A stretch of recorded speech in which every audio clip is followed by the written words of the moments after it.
Have here, we have gold exhaust, not tips, but gold exhaust pipes. What do you guys think? As you can see, and as you can see, I painted them myself. As you can see, the little track of paint right there. They don't go that far back. They only go as far as the eye can see, but I thought they were pretty cool. What do you guys think? Then I have them sticking out 6 inches on both sides.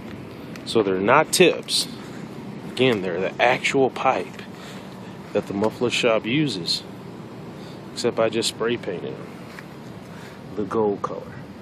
See the gold on the concrete? What do you guys think?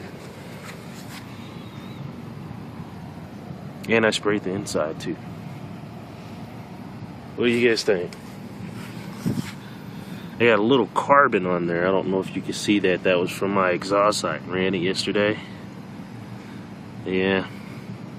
So I might have to take another coat, because that actually was from the carbon. I guess it splatted up. Sometimes it splats up here too. So I have true dual exhaust on my V6 3.5 high output all-wheel drive Chrysler 300. So as you can see, those pipes go straight to both manifold. Let me know what you think.